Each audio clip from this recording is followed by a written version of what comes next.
welcome to my YouTube channel and this video will focus on HIV. Friends, अगर आप मेरे channel पर नए हैं तो मेरे चैनल को सब्सक्राइब करना मत भूलिएगा। बेल नोटिफिकेशन को ऑन कर लीजिए ताकि मेरे न्यू वीडियोस की अपडेट आप तक पहुंचती रहे। तो चलिए शुरू करते हैं। आज हम बात करेंगे HIV के बारे में। ये क्या होता है, इसके कौन कौन से लक्षण देखने को मिलते हैं और कौन सी ऐसी होम्योपैथिक मेडिसिन है जो HIV के केसेस में अच्छे रिजल्ट देती है। तो ये वीडियो बहुत ही इंफॉर्मेटिव होने वाली है, इस वीडियो को पूरा ज़रूर देखिए दोस्तों। सबसे पहले HIV क्या होता है। HIV एक वायरस होता है जिसका नाम है ह्यूमन इम्यूनो डिफिशियंसी वायरस, यानी एक ऐसा वायरस जो इंसानों के अंदर उनकी इम्यूनिटी को कम कर देता है। पूरे वर्ल्ड में 4 करोड़ से ज़्यादा लोग अफेक्टेड हैं। इंडिया में लगभग 22 लाख लोग अफेक्टेड हैं। बात करते हैं HIV के शुरुआती लक्षण क्या होते हैं। ये स्टेज पर डिपेंड करता है कि बीमारी कितने दिनों से हुई है। तो HIV के 3 स्टेज होते हैं। फर्स्ट है एक्यूट HIV सिंड्रोम, या इसको एक्यूट वायरल सिंड्रोम भी बोला जाता है। इसमें फ्लू लाइक सिम्टम्स आते हैं। सेकंड है क्रोनिक HIV, या इसको बोलते हैं मिडिल फेज। और लास्ट है एड्स। HIV का मतलब सिर्फ वायरस बॉडी में आ गया है और एड्स का मतलब है अलग अलग लक्षणों का पूरा समूह आ गया है। ब्रेन के अंदर चेंजेस होना, अलग अलग तरह की इन्फेक्शन होना और कैंसर हो जाना। बात करते हैं एड्स और HIV में क्या डिफरेंस है। सबसे पहला एक्यूट HIV सिंड्रोम, जैसे किसी की बॉडी में इन्फेक्शन होता है, सपोज निडल प्रिक हो गई हो हाथ में, अब ये वायरस तुरंत पास में जो लिम्फेटिक होगा, लिम्फ नोड, उसके अंदर जाएगा और CD4 सेल, ये डिफेंस का काम करती है, प्रतिरक्षा का काम करती है, उसके अंदर जाके और मल्टीप्लिकेशन प्रोसेस चालू करेगा और थोड़े दिन में इसका लेवल बढ़ जाता है। उस समय आपको इम्यून सिस्टम भी काफ़ी स्ट्रॉन्ग होगा। तो शुरुआत की जो स्टेज होती है उसको बोला जाता है acute HIV syndrome. Flu like symptoms आते हैं, जैसे दूसरा सर्दी जुकाम होता है वैसे ही आता है। तो आपके गले में खराश हो सकती है इन्फेक्शन के कारण, हेडेक हो सकता है, फीवर होगा, हाथ पैर में जॉइंट्स में दर्द हो सकता है, मसल्स में पेन हो सकता है, थकावट सी महसूस होगी, डायरिया, वोमिटिंग, स्किन में चकत्ते पड़ जाना। इस तरह के लक्षण स्टार्टिंग में देखने को मिलते हैं। तो ये लक्षण कितने दिन के बाद आते हैं। इन्फेक्शन होने के 1 से 1.5 महीने के बाद आता है और 1 महीने के बाद ये लक्षण चले भी जाते हैं। इसलिए चले जाते हैं क्योंकि आपका जो डिफेंस सेल्स, प्रतिरक्षा तंत्र है, CD4 सेल है, CD8 सेल है, वो ज़्यादा अमाउंट में रहता है आपकी बॉडी में। तो ये वायरस के इन्फेक्शन को तुरंत कंट्रोल कर लेता है और सडन वायरस का लेवल कम हो जाता है। प्रतिरक्षा तंत्र आपके वायरस को हमेशा के लिए नहीं हटा देता है, वो T सेल के अंदर चिपक जाते हैं। माइक्रोफेजेस और डेंड्राइट सेल है, ये एक तरह का एंटीजन प्रेजेंटिंग सेल है जो स्किन सरफेस पे रहता है। लंग्स के अंदर लीवर और ब्लड के अंदर CD4 सेल। तो इस तरह के जो लक्षण होते हैं वो स्टार्टिंग स्टेज में आते हैं और अपने आप वो धीरे धीरे ख़त्म हो जाते हैं। और दूसरा लिम्फ नोड बढ़ता है। लिम्फ नोड इसलिए बढ़ता है क्योंकि लिम्फ नोड के अंदर CD4 सेल, उसके अंदर ये HIV की इन्फेक्शन प्रोलिफरेट करते रहते हैं और वहीं से वायरस फैलता है। अब बात करते हैं सेकंड स्टेज के बारे में, उसको बोलते हैं क्रोनिक HIV। इस स्टेज में जो आपका defence mechanism CD4 cell, CD8 cell है, उनके बीच में और वायरस के बीच में एक इक्विलिब्रियम मेंटेन हो जाता है। वायरस भी ग्रोथ करने की कोशिश करता है और ये सेल भी, तो दोनों आपस में लड़ते रहते हैं। और ये जो क्रोनिक फेज होती है काफ़ी लंबी चलती है, 3 से 10 साल तक ये chronic middle phase. Without treatment, अगर ट्रीटमेंट कोई लेता है तो ये फेज बहुत लंबी हो जाती है।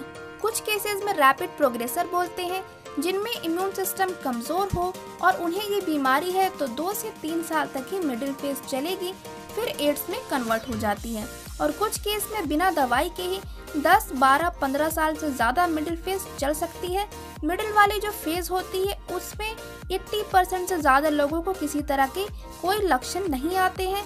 उनके बॉडी में इन्फेक्शन रहेगा, वायरस रहेगा, पर उसका डिफेंस मैकेनिज्म उसको कंट्रोल करके रखता है। इस तरह के लोग बहुत ही खतरनाक होते हैं, दूसरे को ज़्यादातर इन्फेक्शन देते हैं। इसी तरह के मिडिल फेज के लोग रहते हैं, उनको खुद ही नहीं पता रहता है, वायरस बॉडी में प्रेजेंट रहता है, सब कुछ नॉर्मल चलता रहता है और उनके ब्लड से, सीमेन से, वेजाइनल सिक्रीशन से, एनाल सिक्रीशन से दूसरे की बॉडी में ट्रांसमिट होता रहता है।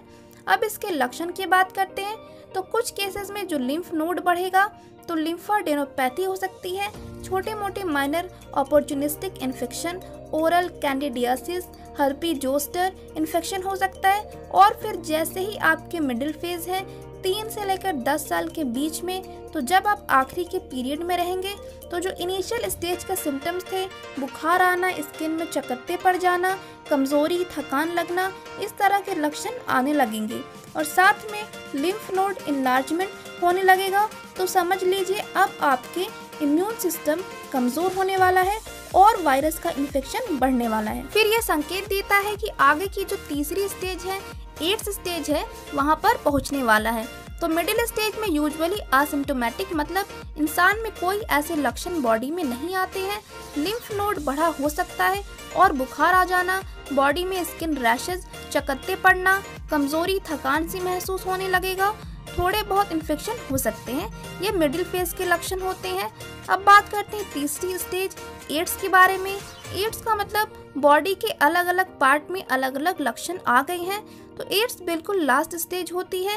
एड्स में जो आपके मेन सेल हैं, CD4 सेल, वो काफ़ी कम हो जाता है क्योंकि HIV वायरस ने मल्टीप्लाई किया बहुत ज़्यादा CD4 सेल के अंदर और CD4 सेल को ख़त्म कर दिया।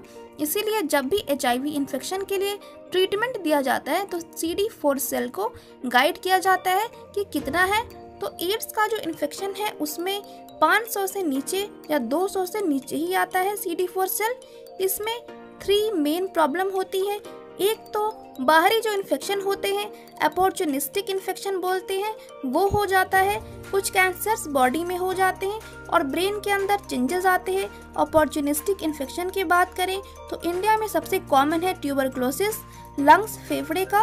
70 से 80% HIV केसेस में ट्यूबरक्लोसिस इंडिया में हो जाता है। डेथ का जो मेन कारण होता है HIV पेशेंट का, ये अपॉर्चुनिस्टिक इन्फेक्शन ही होता है। इसी तरह से लंग्स में pneumocystis Carini, pneumonia, fungal infection की बात करें तो क्रिप्टोकोकस, हिस्टोप्लाज्मोसिस है, कोसिडियो माइकोसिस है। ब्रेन के अंदर इन्फेक्शन हो जाता है, लंग्स के अंदर इन्फेक्शन हो जाता है और दूसरा जनरल सिस्टेमिक इन्फेक्शन भी करता है। वायरसेस में बात करें तो वैरिसेला जोस्टर इन्फेक्शन होता है, हर्पीस का इन्फेक्शन है या साइटोमेगालो वायरस इन्फेक्शन आँख के अंदर रेटिनाइटिस, ब्रेन के अंदर इंसेफेलाइटिस करवा देता है। इसी तरीके से दूसरे अपॉर्चुनिस्टिक इन्फेक्शन, पेट भी बार बार खराब रहेगा, डायरिया प्रॉब्लम मतलब बैक्टीरियल इन्फेक्शन भी होने लगेगा क्योंकि आपका इम्यून सिस्टम बहुत कमज़ोर हो गया है। नेक्स्ट है कैंसर, स्किन कैंसर होता है, उसको बोलते हैं कापोसी सार्कोमा, ब्लड वेसल्स का कैंसर होता है। लिम्फ नोड में लिम्फोमा हो जाना, फीमेल्स में सर्विक कैंसर हो जाता है, एनाल कैंसर हो जाता है और तीसरी चीज़ होती है ब्रेन के अंदर चेंजेस हो जाते हैं। मैक्रोफेजेस ब्रेन के अंदर जाता है वायरस को लेकर और वहाँ पर चेंजेस कराता है जिसकी वजह से encephalitis, meningitis, specially fungal infection जैसे हिस्टोप्लाज्मोसिस, कोसिडियोमाइकोसिस है और स्ट्रेप्टोकोकस मेनिंजाइटिस है। तो ये फंगल इन्फेक्शन हो गई ब्रेन में। ये तीसरी एड्स की कंडीशन होती है। तो ये सारे एड्स के सिम्टम्स होते हैं। हमेशा याद रखिए एड्स के जो शुरुआती लक्षण होते हैं 1-1.5 महीने बाद आती हैं। एक्यूट HIV सिंड्रोम, उसमें फ्लू लाइक सिम्टम्स आते हैं। बट एक इम्पॉर्टेंट बात ये है कि सारे लोगों में ये लक्षण नहीं आते हैं। 70 से 80% केसेस में आते हैं। 20 से 25% लोगों में मिस हो जाते हैं, उनमें कोई लक्षण आते ही नहीं हैं। वो सीधा HIV एड्स के साथ प्रेजेंट करते हैं या मिडिल फेज में कभी लिम्फ नोड इनलार्जमेंट हो जाए, अपॉर्चुनिस्टिक इन्फेक्शन हो जाए। ये आपके बॉडी के डिफेंस मैकेनिज्म पर डिपेंड करता है कि वो कितना वायरस से लड़ पाती है स्टार्टिंग में और HIV के इन्फेक्शन का एक्सपोजर कितना हुआ, उन दोनों के बीच में बैलेंस चलता रहता है। वायरस आपकी इम्यून सिस्टम के अंदर घुसकर उसको मारता रहता है और आपकी इम्यून सिस्टम में CD4 सेल, CD8 सेल इनको बढ़ाकर इन्फेक्शन को मारता रहता है। इसीलिए जब भी किसी को लगे कि एक्सीडेंटल एक्सपोजर हो गया है निडल प्रिक से या अनप्रोटेक्टेड सेक्स से या ब्लड ट्रांसफ्यूजन हुआ है तो तुरंत टेस्ट करवाएं। अगर ऐसे सिम्टम्स देखने को मिलते हैं, आजकल HIV का काफ़ी अच्छा ट्रीटमेंट हो गया है। जो मिडिल वाली कंडीशन होती है उसे अच्छे से कंट्रोल कर सकते हैं। एड्स का सबसे अच्छा ट्रीटमेंट है प्रिवेंशन या बचाव ही उपचार है, यानी आप किसी भी ऐसी एक्टिविटी से बचें जिसके कारण आपको एड्स हो सकता है। अब बात करते हैं मेडिसिन की।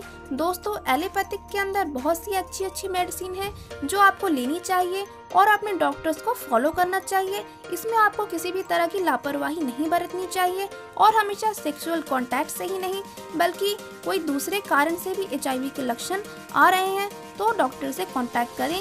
तो इस वीडियो में बात करेंगे होम्योपैथी में कौन कौन सी मेडिसिन आती हैं जो एड्स के लिए बहुत अच्छे रिजल्ट देती हैं, एड्स पेशेंट के लाइफ को बढ़ा देती है, उनकी इम्यूनिटी को बढ़ा देती है। फर्स्ट मेडिसिन है कार्बोवेज, सेकंड है इचिनेशिया मदर टिंचर, ये भी बहुत अच्छी मेडिसिन है। इसको 10 ड्रॉप दिन में 3 बार 1/4 कप गुनगुने पानी में ले सकते हैं। ये आपकी इम्यूनिटी बढ़ाने में हेल्प करता है। नेक्स्ट मेडिसिन है लोरोसिरासिस मदर टिंचर, ये भी एड्स पेशेंट के लिए बहुत अच्छी मेडिसिन है, फाइटिंग फोर्स को बढ़ाती है।